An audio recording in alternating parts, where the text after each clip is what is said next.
Hi, everyone. My name is Angel, part of the SACNAS National Office, part of the programs team at SACNAS. Welcome to today's webinar with SACNAS and Oregon State University for this member-exclusive webinar, NSF Fellows at Oregon State University. So I'll pass it off to Patrick for him to take care of this. I'll be in the chat if there's any questions. I'll be monitoring the Q&A chat as well for all the questions that come in, and I'll be here. Thank you all so much.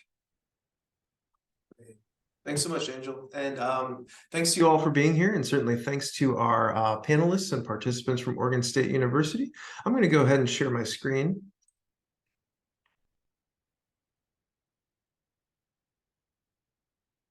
So I'm Pat McBrien. I'm the Director of Graduate Recruitment and Admissions at Oregon State University in the Graduate School. And again, thanks to you all for joining us today. So we've got an hour, about an hour of programming for you all today, capped off with a 10-minute, hopefully about 10 minutes of potential Q&A from webinar attendees for certainly our NSF Fellows in attendance, but also Dr. Massimo Bionaz, who graciously agreed to be part of our webinar today.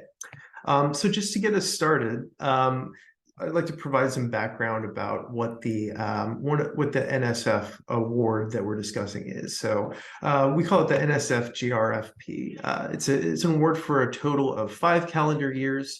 It can start in summer, in June, or in fall, September.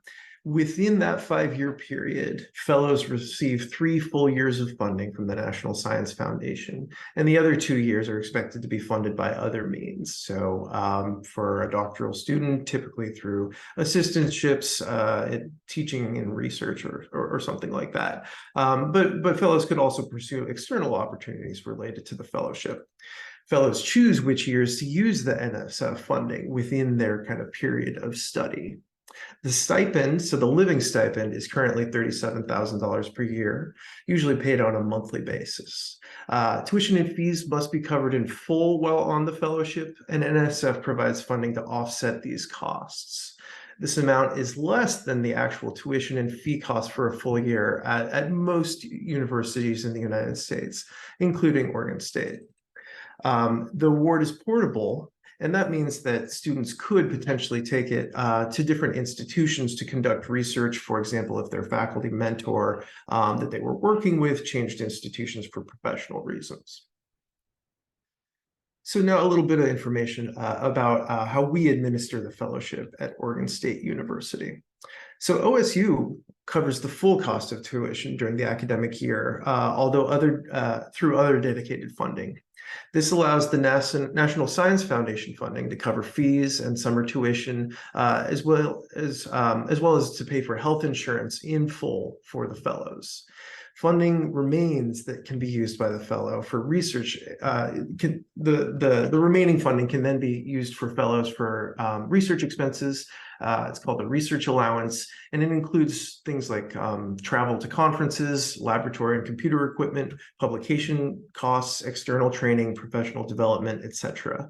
The research allowance here at Oregon State for 24-25, so the kind of subsequent academic year is expected to be about $2,500. And so I clarified my role at the university. I work in the Oregon State Graduate School, fellowship appointments, and kind of specific funding for graduate education at the institution. Those aren't, specifically related to my duties, but I do conduct outreach such as to prospective students who presumably are on the webinar today. I do have a colleague within the graduate school, Nick Fleury, though, and so at this point, I'd invite any of you to follow up with him about any of the details I've shared, either about the fellowship in general, coming from the National Science Foundation, or how it's administered at Oregon State. Oregon State is a service-oriented institution, and so even questions from students who might not be considering graduate education at our university would be welcome. So without further ado, I think I'll turn to our fellows who also graciously agreed to be here today, and ask them to provide an introduction to both to themselves as well as to the research they conduct. So Ellie, could I ask you to start? Yeah, hi, my name is Ellie Schlicky. I'm a second year grad student here in the electrical engineering department at OSU. The research that I do is on printed electronics. So I do material processing.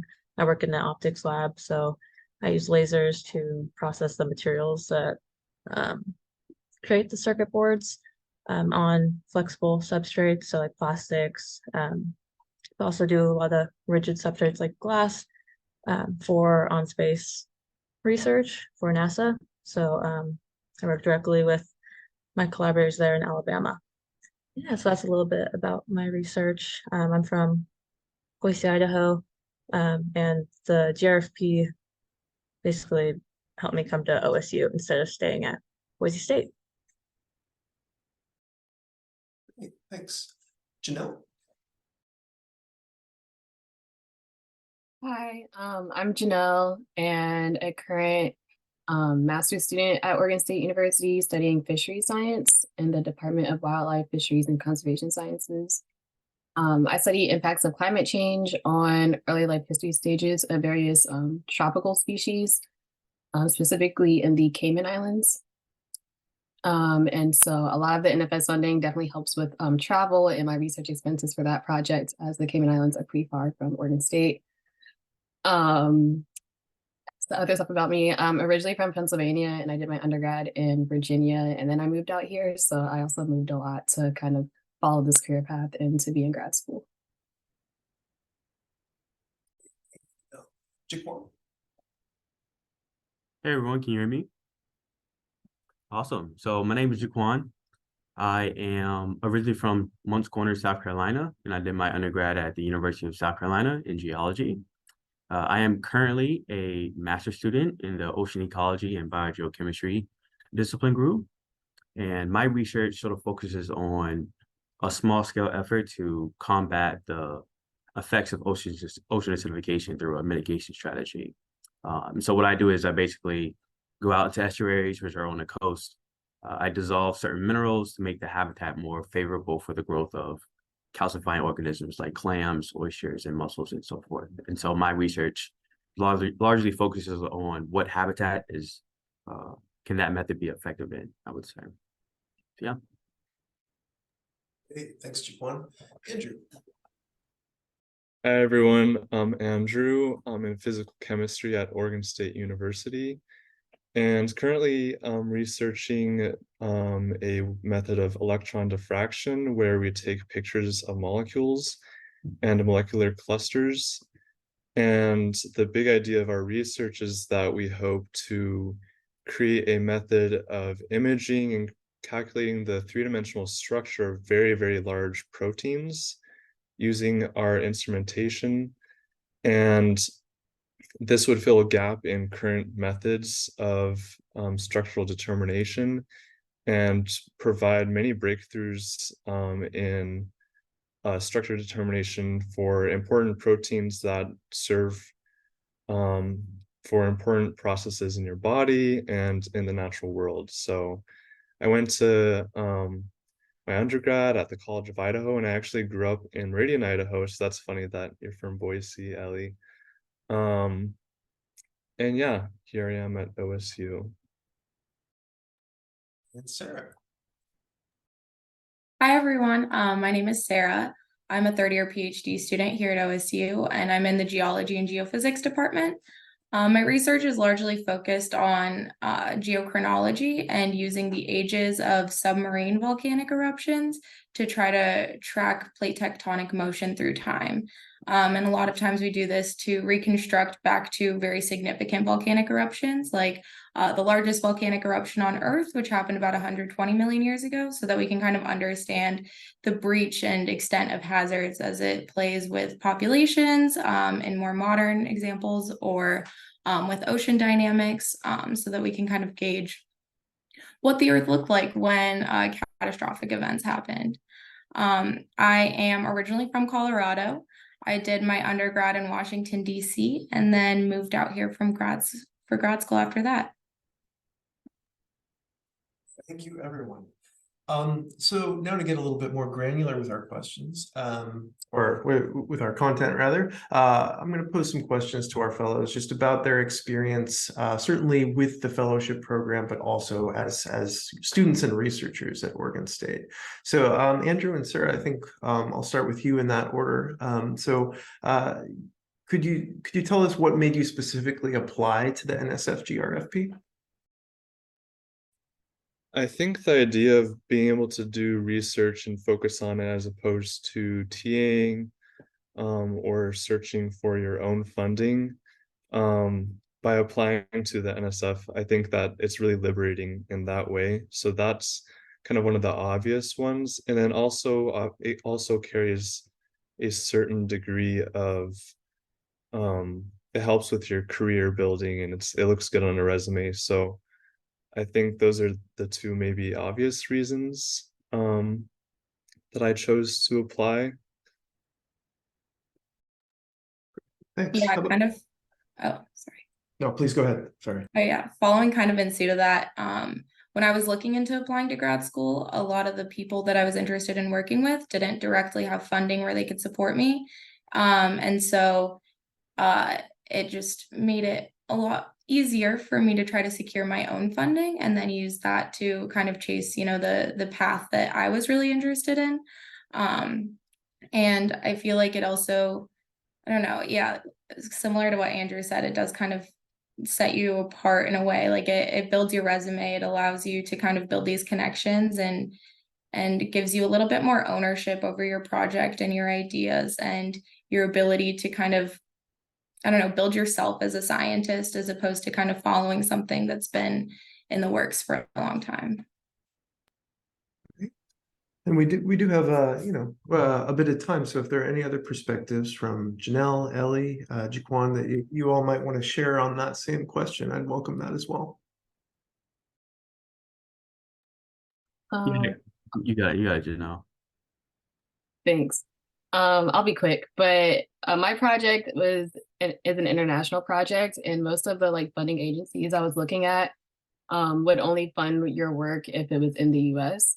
And so NSF is really nice because it actually funded work for me to travel outside of the country as well and to do my field work in the Cayman Islands as well. So I thought that was really nice.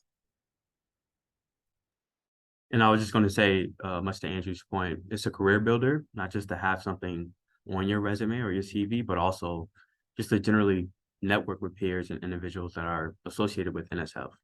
And I think that goes a long way as you start to sort of grow, go from undergrad, go to graduate school, you start to realize that network really takes you a long way. So. Excellent. Thank you, everyone. Next question, I think I'll pose to Ellie and Jaquan in that order, to start at least. So what sorts of recommendations would you give those pursuing the fellowship, presumably through the application process, but even before?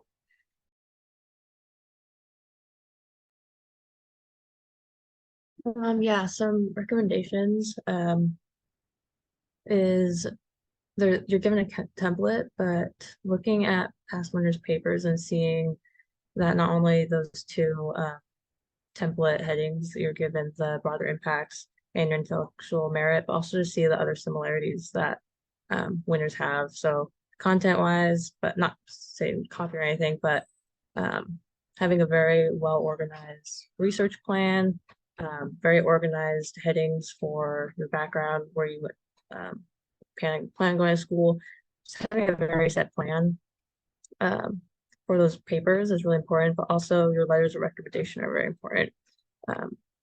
Making sure that the professors or whoever you're getting letters of recommendation from, that they're going to give you a good one. And but yeah, definitely reading past winning papers for me was the most helpful thing. And yeah, getting familiar with writing those papers, and it's a lot like just writing a research proposal that you might have to do later on in graduate school. So that helped me a lot. And I think to that point, there's a bunch of resources online, whether it's through NSF or other websites, to point you in the right direction to sort of have access to those past applications or whatnot and try to see what's worked. And I think just in general, just start early. because the writing process, I think we underestimate how much revisions we'll have to do to the applications or the drafts that we have, right? And so one thing that helps with that is just making appointments with your college's National Fellowship and Scholarship Program. I know for me at USC, there were certain faculty members on campus that served as advisor for certain fellowships. And so that's one person that you can easily reach out to, but then also utilizing your college's directory. So trying to figure out whether or not there's grad students at your college that have received the GRFP and that you can meet with and talk about certain steps that you can proceed with that. So yeah. Thanks. Any other thoughts on that same question? I think kind of my biggest thing is just remembering what makes you excited about your science. I feel like as much as, it is your project and your research plan, it's a lot about also your personal statement and your willingness to be there and how you kind of fill into this scientific world and what you can bring to not just your project at grad school, but then also to the broader community. I think a lot of that comes from remembering what makes you tick and what makes you so excited about what you're doing and why it should be done. Yeah, I really want to go off what Sarah said. All of us in this room are completely unique individuals, and just be true to yourself, write your story, because that story is interesting and they want to hear it. And to the less interesting side of things, the one thing about your application that you're in full control of is your research plan. So if you really work hard on that, make sure it's flawless, make sure your big picture is on point. So why you're doing the research and the research plan itself, if everything is completely polished, you're doing the revisions that Jaquan was talking about, I think that's the one thing that, irregardless of who you are, you can do well on it if you put enough effort in. Thank you very much. I guess I'll turn to Janelle and Sarah for this next question. So in that order again, could I ask what made you choose OSU for graduate study? So when I started grad school, I had a different funding source when I came in. And so I didn't apply for NSF until I was already in my first year here. And so the funding source I applied for really was for the project I wanted to work on when I came to OSU. And so at that point, I didn't really have a choice. I really wanted to do that project. So Oregon State was the option for me. And that's what my PI was. So that's how I ended up here. And then while I was here, I learned so many more experiences in applying for different funding sources like NSF and doing other things. And so it was a really good decision in the long run for me because I got to continue to work on this project I really like and not worry about funding or teaching and all the other stuff. Yeah, for me, it was kind of an interesting decision. I feel like when I was applying to grad school, I'd originally reached out to work with people at Oregon State that didn't have funding available to me, and who ended up actually being my advisor. His research was very much so out of my realm and out of my comfort zone. I had never worked with anything in the ocean before, and all of a sudden I was going to do marine geology. But he reached out to me, and he, before I even confirmed that I was accepted, had nominated me for different fellowships or different scholarships and things like that. He believed in me when I was really uncertain that this could even be a possibility for my future. And I think that allowed me to see myself filling a role that was really out of my comfort zone. And so I ended up just kind of following that and following the support and guidance. And it was one of the best decisions I've ever made, because if I was still doing kind of the same research I had been, I don't know exactly where I'd be, but I do know I wouldn't be where I am right now. And that is kind of reason enough for me. Yeah, it was a good decision. That's great. Thoughts from others? I was just going to say, just bluntly, location matters, right? Location matters too. And ultimately, if you see yourself wanting to stay closer to home or branch out and attain new experiences elsewhere, which is ultimately what I did coming here to OSU from South Carolina. That all matters, as well as even forward thinking and trying to figure out whether or not you're moving to a location that boosts your job opportunities as well. So it's a bunch of things to consider. Thank you all. So next question I'll pose to we'll go back to Jaquan and then Janelle. To start with, at least, what sort of mentorship have you received, either in pursuit of the GRFP or in general at Oregon State, that has helped with your fellowship?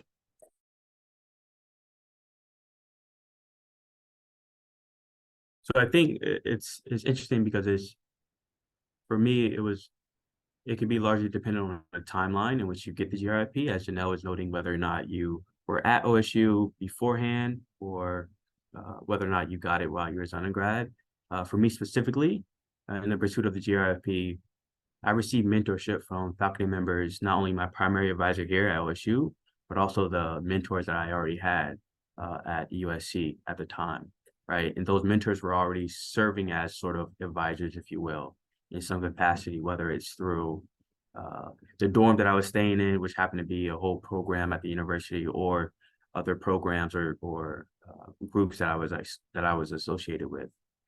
And so these folks have helped me with prior scholarship applications before, so that connection was already made, and there was already sort of, that connection to help out after I applied for other fellowships. And then I think the big hurdle for me in terms of writing was just learning how to be more concise with my writing in terms of relaying the importance of the research. And I think I was also part of a few REUs, like I mentioned, that allowed me to have a few options for crafting a potential research plan by using the knowledge that I gained from those REU experiences.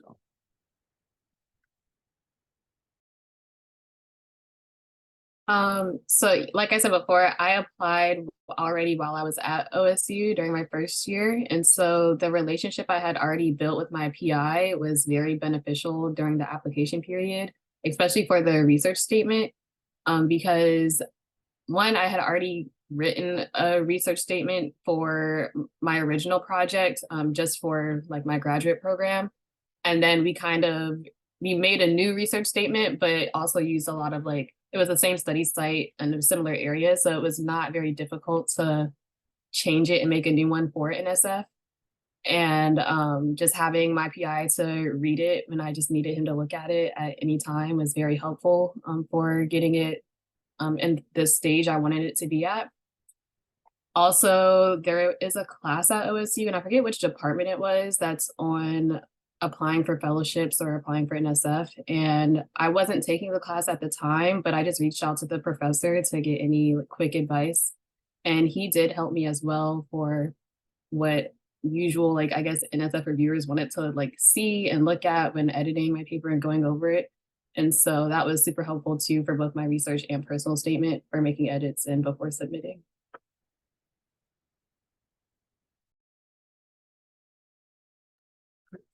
Any other thoughts on mentorship while we're there? I don't know if this qualifies as a mentor, but every time I applied to a scholarship, or especially the NSF, I had my parents read my application, and my parents are not scientists. They know nothing about chemistry or anything about what I do, but the idea there is that if your writing is clear enough, they can kind of get the idea. If it's convoluted and you're using a bunch of fancy words, even the smartest reviewer may not care. If you need your message to shine as opposed to the words. So my parents helped me with that. Obviously, you probably have friends or siblings, that can help you with this. But I think there's a lot of power to that. And maybe they don't qualify as mentors, but I think that helps a lot as well. Thank you very much. And I'll just pause to note that the questions popping up in the Q&A, we'll try to address them at the end. So there'll be, I think we'll have ample time at the end for questions and answers. But moving on, I'll pose this next question to Yeah, Ellie and Andrew, in that order. So, Ellie, what do you find most exciting about your research, followed by Andrew? I think what's most exciting for me is the collaboration aspect of research. Yeah, student-wise, everyone's in graduate school if they're doing a thesis, have research, learning from them, they learn from you, collaborate amongst students and peers and learn from them, but also industry-wise with when you get funding. And so having those opportunities to say travel, and meet industry people and just learn from them and see how much they know. It's been really exciting. But also just working in a laser lab is pretty fun. I think it's just exciting in itself to kind of just I had never used a laser before working in the lab a few years ago. So that's just been fun and exciting. Yeah, all the opportunity. I wouldn't have moved to Oregon if it weren't for getting the NSF GRFP. So it just opens a lot of doors because financially that's a big roadblock for a lot of people. If you don't have funding, it's hard to, pick and choose. But with something like the GRFP, you kind of can because a lot of schools like OSU will not waive, but pay for tuition. And then you have your stipend, you have fees covered. So it's just a great way to make grad school like exciting. You're not worried about that financial struggle or anything. So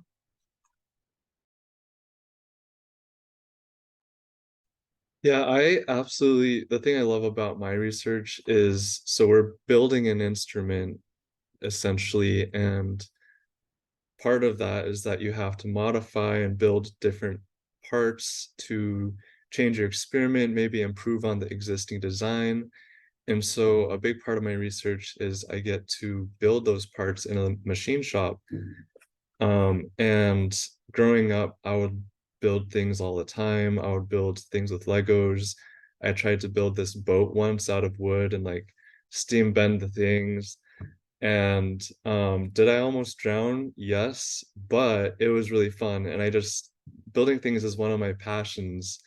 And so being able to do that as part of my work is really cool. And the other thing that is fun about it is like it doesn't work. So you have to like go through that process of like revising your design and every aspect. I mean, I know you guys, everyone in this room also has this experience of trying to like troubleshoot.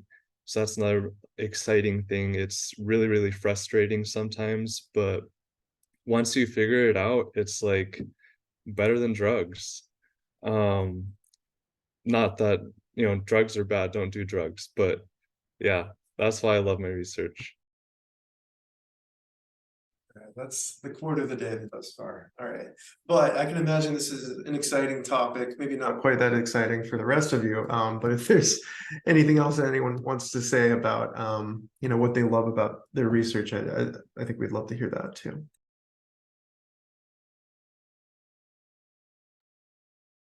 I would say my particular research, it directly benefits the economy by making a habitat more favorable for the growth of certain organisms, right? And if you live in the Pacific Northwest, you know, the shellfish industry is pretty big here, right? And so it's fun to kind of see some alignment with regards to what the cool stuff is about our research, but also what the practicality behind it is. And I think for me, my work takes place in an environment that is very dynamic in an estuary. And it's always a fascination of mine to learn more about it, as difficult as it may be to do measurements in an estuary. And, effectively, I'm providing new knowledge or novel knowledge to the scientific community that ultimately pushes it forward, right? It benefits not just the work that I do, but also just collectively our understanding on the environment for generations to come. So. Yeah. Oh, you can go, Janelle, if you want. Okay. I feel like the thing that excites me most about my research is how like primitive it is. I mean, like on each research expedition, we've discovered new volcanoes that have never been mapped before, never been sampled before, never been studied before. And not only that, but they're 5 kilometers below the sea surface.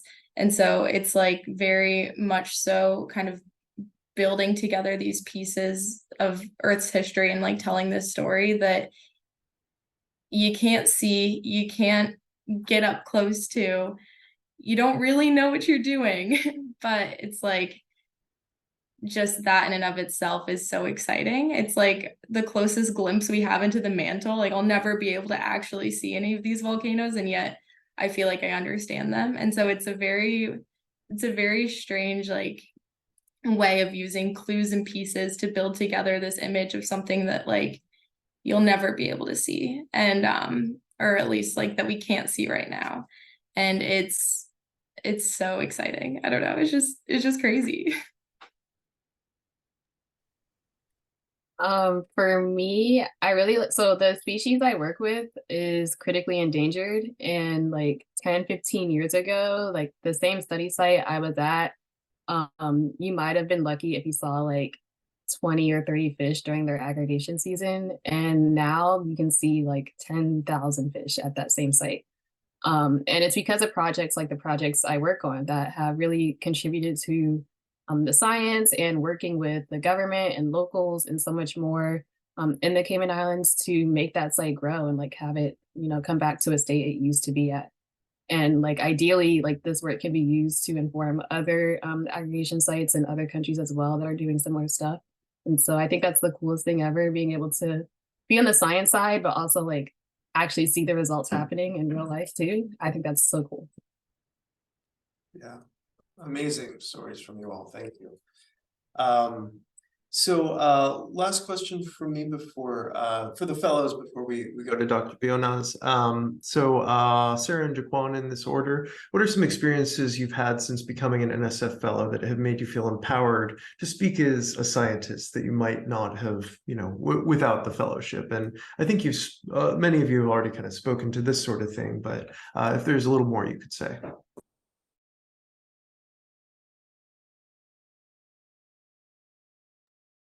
I think for me, it's given me a lot of ownership over my research, and in that way too. So I applied and got the NSF GRFP prior to coming to grad school. And at the time that I had applied for it, I hadn't really communicated that with my current advisor at all, because I wanted to know what I could do kind of before I brought him into it. And in that sense, like he's given me a lot of freedom, and a lot of freedom to make mistakes, a lot of freedom to mess up, but also a lot of freedom to follow my curiosity and to listen to my ideas and like, you know, allow it to push his own frame of thinking.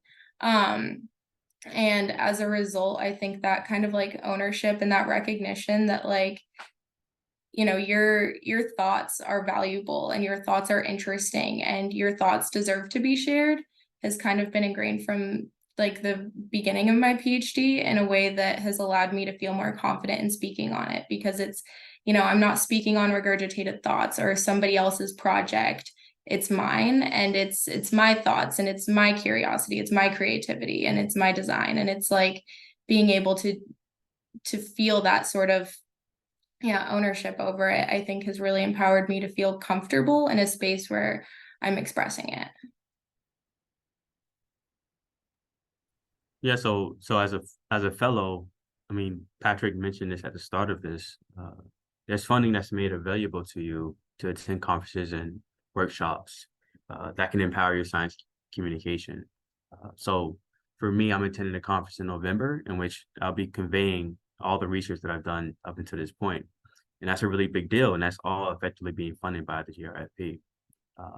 There's also other opportunities for you to be funded to do other things, like participating in workshops that are focused on science communication in your field, which I've done this year actually, right? Both virtually and traveling for in-person events. I've also participated in outreach events for local high school students to get them excited about science without dumping them or flooding them with a bunch of technical terms or whatnot. And that all matters when it comes to relaying the cool work that you do. And the NSF Fellowship, it actually requires you to reflect on the research project that you made, the research progress that you made each year in a written document, right? So although there's a million things that's happening as a graduate student for you, it serves as another opportunity for you to work on your science communication, your writing, right? So as a scientist, sometimes you have to write technical reports for research projects that you conduct, and this could be practice for that. And the same can be said for what's required of you in the job setting too, especially in natural sciences. So. Well, thank you to all of our fellows for your really thoughtful responses, recounts of amazing experiences and insights into, research that is far beyond me, but I appreciate you sharing it. So I'm going to turn to Dr. Massimo Bionaz, who can say a few words about his role as a former NSF reviewer, but I'll give him a moment to introduce himself and then ask him a few questions about his experience, again, as an NSF reviewer. So, Dr. Bionaz? Yes, first, thanks to all the previous fellow there. I think I covered pretty much everything I have to say. So anyway, easy for me. But I am an associate professor at Oregon State University. I'm originally Italian, and I did postdocs, and then I joined OSU 2012. And my main research in dairy nutrigenomics, dairy nutrition. And last time I was reviewers was in 2015 for the application put in 2014. So as I told Patrick, I'm a little bit old. And so, but one thing I want to tell before, the reason why Patrick has a hard time to find anybody to do so, to former reviewers, is because it is a lot of work. And I did it once, I did it twice, then I could not do anymore. I can afford to do anymore because it's a lot of time. And so this you have to keep in mind when you submit your application, because the previous fellow, they told your application should be flawless and stuff like this, but that's really important because people are not doing that for pleasure. They are doing that is a lot of work. And that's the reason why I've been dragging around. I didn't do it anymore. I don't know if you want to know more, Patrick, but I think that's kind of the introduction. Yeah, great. Thank you, Dr. Bionaz. I think we've heard some about this already, but could you tell us a little bit more about how the review process works? Sure. So what happened? I usually new faculty or even previous faculty that I have previous reviewers that are contacted through summer. Requesting if you want to review a proposal. If you say yes, then in the end of summer, they do a workshop where they train you, they tell you, how the process work, what they want to emphasize. They especially put a lot of emphasis on the impact and the broader impact and the intellectual impact. So that's what they want to really ingrain in us. And then after that, they send those review. In general, that's a lot of applications. Last time, I reviewed 20 applications, so it's a lot. And they usually they give you 4 weeks to do so. At least that's what was my experience. So, and last time I did was in December. So pretty much I spent my kind of vacation going through the application tests, and I can emphasize the fact that you really need to have a flawless application because people are not in a good mood when they do those stuff. So anyway, they are taking a lot of their own time to do so. But I usually what I suggest is that you actually block time, 2 weeks, where you only work on application, and they expect you to go through 3 applications per day in order to fulfill everything, starting from the lower level application, because there are different level application, up to higher, in order to make everything fair and equitable, in the sense that you cannot, would be unfair to review a PhD application versus a master application. And so you have to evaluate them in the same plate. And so that's what they suggest, start with that and go. Now, when you review the application, you have to put in a form where you provide a score for intellectual merit and broader impact, and then you have to justify why you provide that score. And after this, you submit the whole package to the NSF, And then NSF, after this, after I think it was 2 or 3 weeks, there's a meeting where we meet for 2 days, and we go through all the applications, and we start in front application with a higher score down to the lower score, and we discuss. Usually you have is the principal reviewer, and then you have the secondary reviewer and the third reviewer. And so in general, the principal reviewer provide an overview of the applications and indicate what are the strengths and the weaknesses, and then everybody else, especially the other 2 reviewers, because in general your application is reviewed by 3 people. There's a discussion going on, and so and sometimes what happened is that you have one person that really support your application, and maybe other 2, maybe one is okay, kind of neutral, the other one doesn't like your application. There's a lot of argument going on, and some way that the champion, and that's an important aspect, you need to have your own champion, somebody that really champion you, might convince the other reviewers that your application is great. And so what happens if your application is a little bit lower on the score, they might go up.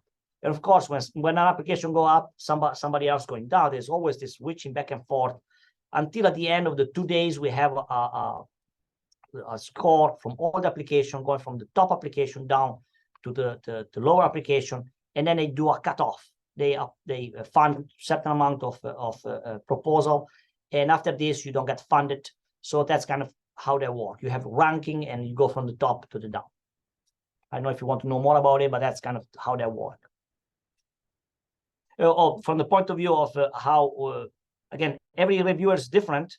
We are all different humans. We all come different. Something important also, very important for you to understand, is that when I participate to a review panel, mine last one was physiology, organismal, and development biology. I have a little bit of experience on that, but this is not my field of expertise.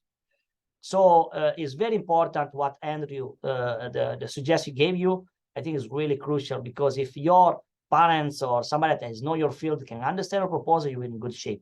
Because believe me, if you start to use jargon or technical word, I will downgrade you're not a good communicator. Something very important, we are asked not too much to evaluate your idea, like your research idea, that's important, but it's not so much so. We are asked to identify the future leader in research.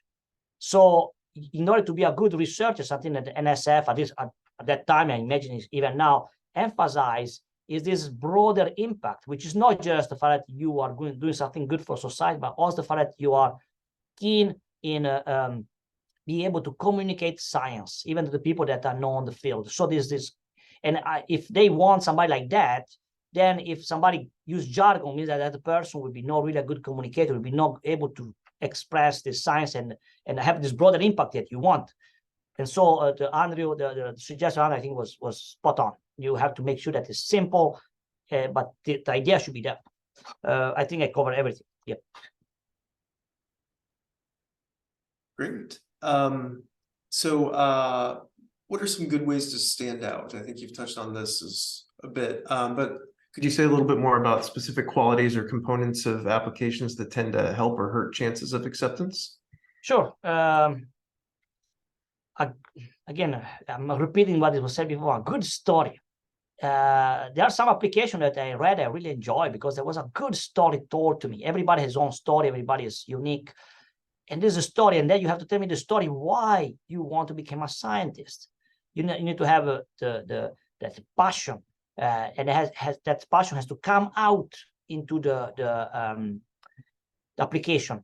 That stand out. Somebody do that, and something that I really remember that not just me, but talking with other reviewers when we had discussion, people really like students or applicants that were able to overcome obstacles. Somebody that really is determined.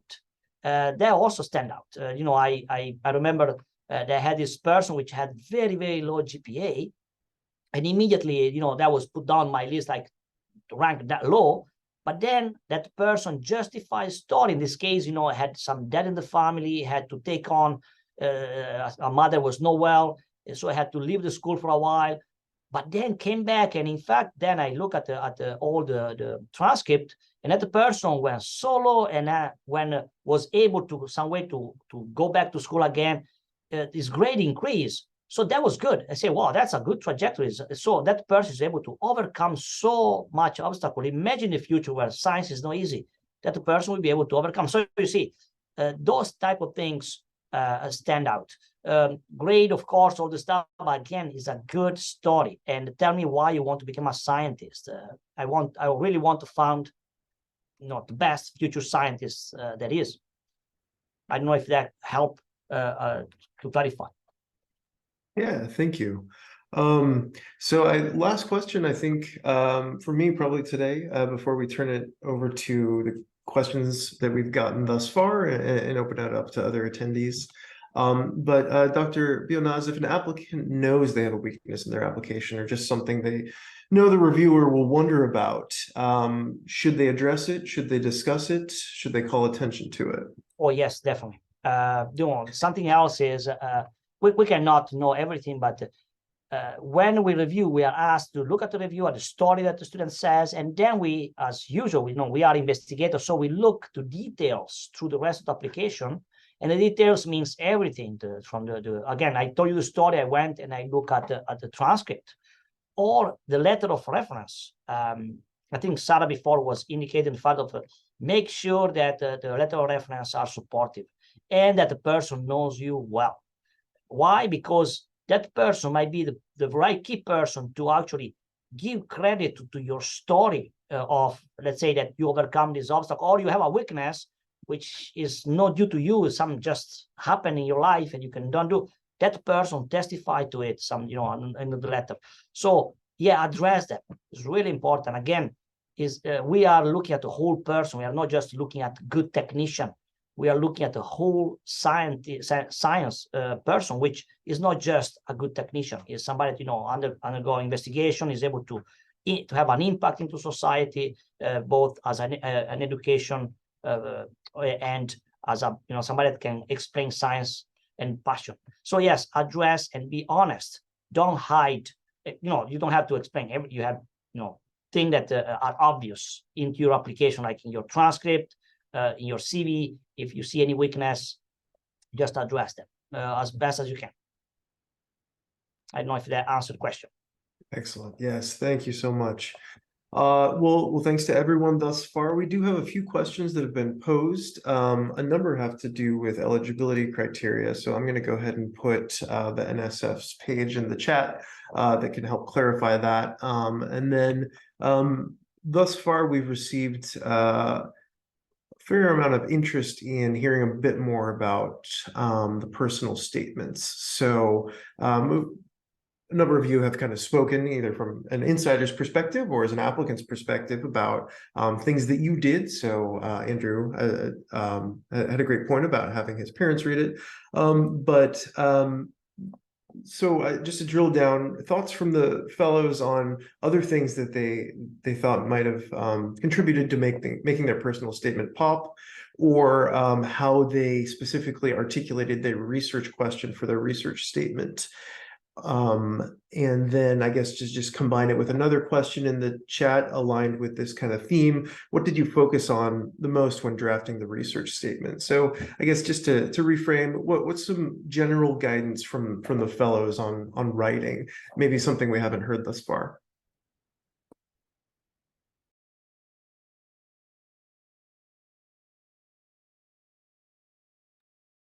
I guess I can speak a little bit to the process. I entered college as a creative writing major. I love writing.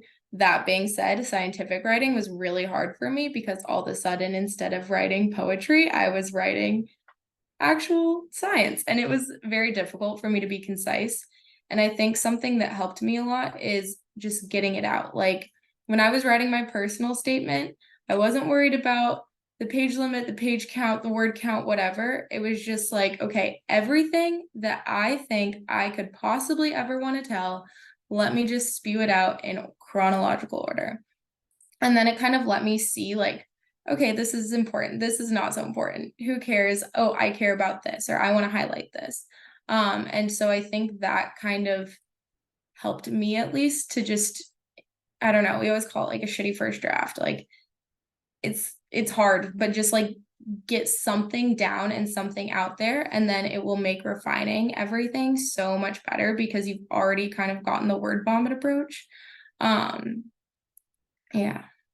And that also helped with research statements. I feel like a lot of times with the research statement, it's like you want to include so many details that may or may not be relevant or have been just reworded 4 different times within your application. So I think like really just spewing. Yeah, I think Janelle, to the research question, Janelle, she mentioned this for her before, and same here. I think what helped me the most was having a project that I worked on during the RAU that helped form my research question, whether it was based on more work that I wanted to accomplish past that RAU or simply formalizing that report for the work that I did. So I think the most challenging part was that balance between writing up something that is based on what seems really cool as a project versus what I had a foundation in, right? So that foundation comes from that RAU project for me personally, but then also looking at academic papers that I've read, the little that I read at that time compared to what I do now in graduate school. But I have a sort of a template along with the templates that GRFP, the NSF provides to sort of figure out, okay, how does sentence structure work in this case? How does one go from writing to pass a course to actually scientific writing that could benefit you in the future in terms of graduate school? So it's a whole different level that you're working in, right? And just to note, I think I completed a draft of the first draft that Sarah mentioned of the GRFP on a project that was entirely different from what I submitted, right? And so me just trying to plot down or put down words based on things that I enjoy versus what I knew that came from the RAU project, I think that made the difference for sure. I think it's really important to have a lot of people review those papers when you're writing something. And also, I think someone mentioned like starting early. Start early, and yeah, like Sarah said, get some words down and review it because like have other people's eyes, because when you're looking at the same words over and over and trying to fix your own mistakes, it's hard to see little things that other people will point out immediately and say, oh, this sentence is kind of weird, but you've been looking at it for so long that to you it's like, oh, I've been using this sentence and it sounds normal, like this is just part of my paper. But also being open to any revisions that people will give you. But also not taking every, like, I had my parents look at my stuff, and some of the things they would say, I'm like, that doesn't make sense. Like, that's not really, like, I kind of need to say it this way. Like, but again, like Andrew was saying, you need to be able to communicate things that basically anyone can understand. Like, there are certain words that might be hard for someone to like know what it is, but like you're not just going to use some jargon or like a acronym that person off the street is just gonna be like, what is that? Like, what, you have to make it make sense to everyone. But I think just start early, get something down, and organization can come later with like different headings and things. Obviously have the broader impacts and the intellectual merit, but you can organize it in a lot of other ways. Like I'm looking at mine right now. So like there's introduction, hypothesis, research plan, anticipated results, timeline and collaboration. So there's different areas to really organize your plan. So it looks really thought out. It looks like, oh, this person actually knows like, what equipment they're going to use, like where they can go for help, like who they're working with, ideas of who you're collaborating with. And references are great to have in there. So like you've done your research, you know what you're talking about. And yeah. If I can add a quick note on as a reviewer, you always look at usually you have identified a lab you want to work in, and as most of you, the fellow are, they were already in the lab, they were doing that type of research. And so something that we, as a review, want to make sure is that you are not just taking the idea of the professor and put it on a paper. That will not work. If I see that your research is just one step that is logical in the stuff that the professor would have done, that's wrong. I think we want to see also people that think outside the box, but with a caveat: do propose something that is feasible. Don't, again, that's what they told us. The research should be looked as something that is no, as your proposal, the essential aspect is not the research. The research is important to see that you are thinking as a scientist. That's the most important thing. I want to see that you are thinking as a scientist. You go outside the box, you do your research, you know your fact, and you propose something that is interesting. But again, the idea is not, we are not funding, the NSF is not funding the research, it's funding the person. That's very important to consider. Thank you, everyone. I think we'd welcome any more questions from the audience to the extent there are any. I'm hopeful that the questions we've received about applying as either an undergraduate or in graduate school are clarified by the link from the NSF about eligibility that I put in the chat. And then we may end early if there are no additional questions. I will share one comment in the Q&A that we've received. It says, I have written over 100 NSF GRFP recommendation letters in the last 30 years. In each case, I read the application completely. I absolutely agree with Dr. Bionaz. It's all about the story. You need a compelling story that exudes passion. Help your letter writers as best you can with your story and make sure they know what you want highlighted in your background. That helps letter writers immensely. And so I think we've heard that from basically everyone today, right? Telling your story, the grant goes, or the award goes to the person, not to the project, I guess, just to paraphrase. But so I guess seeing no further questions, I think we can probably go ahead and end. But thanks to all our NSF fellows. Thank you to Dr. Massimo Bionaz, and most of all, thank you to SACNAS for hosting us. Can I just quickly add something, please. if possible? Yes. Something that depends on the personality. There's some personality which they like to brag, but a lot of people, they kind of shy about the things.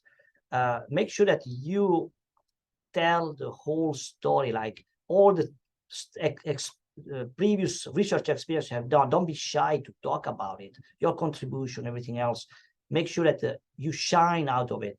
But of course, do not make an appearance that you are bragging, you are exaggerating. Don't do that. So be balanced, but say the whole story. Like, tell me something that you talked before, who is standing out from that point of view. Yes, a good story, but it's all standing out. Somebody that is obvious that the person is interested in science. You tell me you are interested in science, and in all your experience, there is no a single time you have done anything related to science. Then I doubt that you're interested in science. You tell me so, but there is no proof. But if before you work in this lab, you did this project with this professor, stuff like this, they really stand out. And I tell you that a lot of people that get funded is people that they actually did participate in project. They were co-author in abstract, even sometimes competition stuff. There are even people that come from undergrads with papers, like they have peer-reviewed paper, co-authored peer-reviewed paper. So you see, that really stand out. Say that person really is into science and he want to pursue this seriously because he participates in his own life. He took time and energy to do so. So I just, again, something that stand out also is this type of background. Well, thank you again, all, and we'll hope to receive questions. I guess my colleague Nick will hope to receive questions to the extent there are any. So thanks again, everyone.